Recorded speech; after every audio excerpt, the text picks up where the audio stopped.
ఇప్పుడు అరుణాచల్ అరికట్టాలంటే ఇప్పుడు సెక్యులర్ అనే పదం తీసేస్తేనే అవుతుందా లేదా? సెక్యులర్ పదం తీసేయడం అనేది కూడా పెద్ద ఇంపార్టెంట్ కాదు. అసలు మనం ఫస్ట్ హిందువులు మారాలి, థింకింగ్ మారాలి.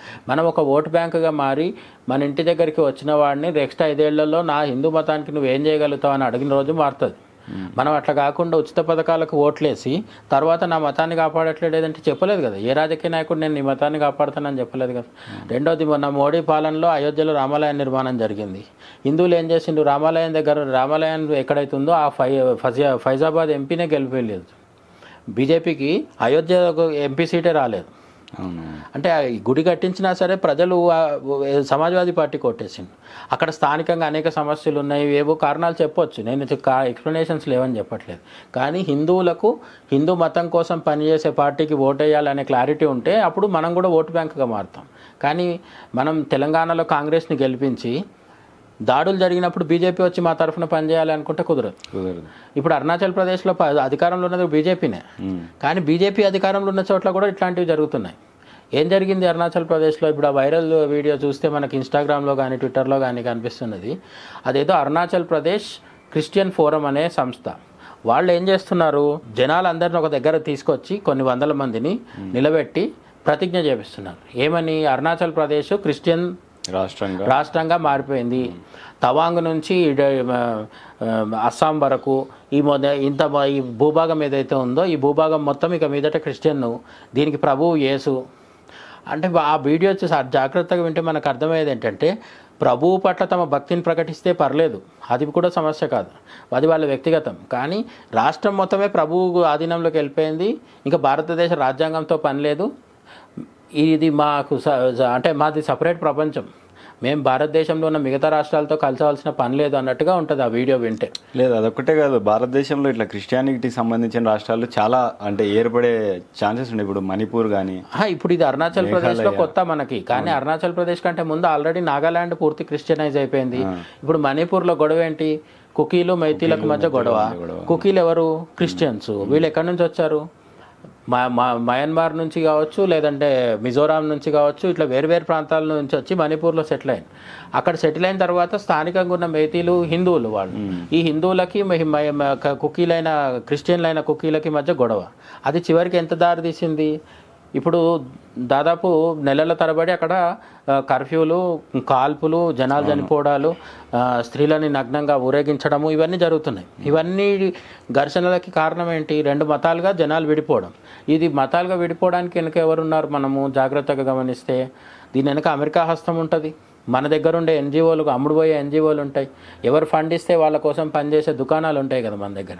వీళ్ళందరూ మతాన్ని కూడా వాడుకుంటారు. మన తెలుగు రాష్ట్రాల్లో అనేక చర్చిలు ఉన్నాయి కదా. మన ఈ మధ్యకాలంలో మన దగ్గర ఏమైంది? ఫిబ్రవరి 10వ తారీఖున ఏపీలో అక్రమ చర్చిలు కూల్చండి అని ఒక మెమో వచ్చింది. మళ్ళీ మార్చి 5న దాన్ని రిటర్న్ తీసేసుకుంది ప్రభుత్వం. తీసేసుకొని ఏం చెప్పింది? ఎక్స్ప్లెనేషన్ ఏం చెప్పలేదు. అసలు ఎక్స్ప్లెనేషన్ లేదు. ఫస్ట్ కూల్చమని చెప్పింది ప్రభుత్వమే అక్రమంగా ఉంటే. మళ్ళీ తర్వాత దీన్ని పట్టించుకోవద్దు, ఈ ఆర్డర్ని మీరు మార్చి వదిలేయండి అని జిల్లా అధికారులకు చెప్పడం జరిగింది. ఏ ఒత్తిడి పని చేసి ఉంటుంది? అంటే ఒక మతము మాఫియాగా మారిపోయి ప్రభుత్వాన్ని కూడా శాసిస్తుంది. ఏపీలో ఇది పరిస్థితి ఉంటే ఇక మరి నార్త్ ఈస్ట్లో ఎట్లుంటుంది? నార్త్ ఈస్ట్లోనైతే క్రిస్టియన్ మతానికి చెందిన వాళ్ళకి విదేశాల నుంచి కూడా ఆయుధాలు వస్తున్నాయి. ఇటువంటి ఆయుధాలు వచ్చినప్పుడు వాళ్ళ ఆయుధాలని పట్టుకొని అశాంతికి సృష్టిస్తున్నారు. వాళ్ళ మీద తిరగబడాల్సి వచ్చినప్పుడు మేతీలు కూడా వాళ్ళ మీద తిరగబడుతున్నారు. దానివల్ల మణిపూర్ మొత్తం రావణ కాష్టంలాగా మారిపోయింది. ఇప్పుడు మణిపూర్ అయిపోయింది. మణిపూర్లో ప్రభుత్వం రాష్ట్రపతి పాలన పెట్టి గవర్నర్ ద్వారా పరిస్థితులు చక్కదిద్దే పరిస్థితిలో ఉంటే అరుణాచల్ ప్రదేశ్లో మళ్ళీ స్టార్ట్. ఇది అంతెవరు? డీప్ స్టేట్ పని. వాళ్ళు అమెరికాలో ఉండొచ్చు, చైనాలో ఉండొచ్చు, లేదంటే మన దగ్గరే ఉండి ఒక వ్యక్తిని ప్రధానమంత్రిని చేయడం కోసం పనిచేసే ఒక ఎకోసిస్టమ్ మొత్తం ఉంది కదా. ఆ ఎకోసిస్టంలో ఎవడైనా ఈ పని చేసి ఉండొచ్చు. ఇవేవి కాకుండా అసలు మామూలుగా కూడా క్రిస్టియన్ మిషనరీలు ప్రపంచవ్యాప్తంగా ఆఫ్రికాలో కావచ్చు, ఈ ఇతర చిన్న దేశాలు ఉంటాయి కదా, వియత్నాము, మళ్ళీ ఇటువంటి చిన్న దేశాలు ఉన్నాయి. అనేక దేశాల్లో క్రిస్టియన్ మిషనరీల పని ఏంటి? మత మార్పిడే. ఆ మత మార్పిడి మన దేశంలో కూడా ఎన్నో రోజులుగా జరుగుతుంది. కేరళ పని అయిపోయింది, తమిళనాడులో ఇదే పని. మన ఏపీలో సంగతి తెలిసిందే అందరికీ. ఎన్ని చర్చిలు ఉన్నాయి, అక్రమ చర్చిలు ఎన్ని, పాస్టర్ల దందాలు ఎట్లుంటాయి, ఇవన్నీ తెలిసిందే. ఒరిస్సాలో ఉంది ఈ మాఫియా. ఇవన్నీ తర్వాత ఇప్పుడు కొద్ది లేటెస్ట్గా వచ్చింది ఏంటంటే అరుణాచల్ ప్రదేశ్. ఇప్పుడు మతాల పేరుతో గొడవ పడతా అంటే బయట నుంచి వచ్చే ఇంటర్నేషనల్ కంపెనీస్ ఏవైనా మన పైన ఇన్వెస్ట్ చేయాలని ఏమన్నా అడుగు పెట్టాలనే పెట్టలేవు కదన్న. అన్నిటికీ ప్రాబ్లమే మతపరంగా గొడవలు జరిగితే. ఎందుకంటే ఇప్పుడు మన దగ్గరనే తెలంగాణలో తీసుకుంటే మిగతా అన్ని చోట్ల డెవలప్మెంట్ ఉండి అవి ఓల్డ్ సిటీలో ఎందుకు లేదు? ఓల్డ్ సిటీలో ఒక వర్గం వాళ్ళు ఎక్కువ స్థిరపడిపోయారు, ముస్లిమ్స్. అక్కడ పక్కన హిందువులు మైనారిటీ, ఓల్డ్ సిటీ ప్రాంతంలో హిందువులు మైనారిటీ తక్కువ సంఖ్యలో ఉంటారు.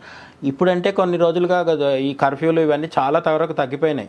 ఇప్పటికీ సమస్యాత్మక ప్రాంతమే అది, అయినప్పటికీ కొంత కంట్రోల్లో ఉంటుంది.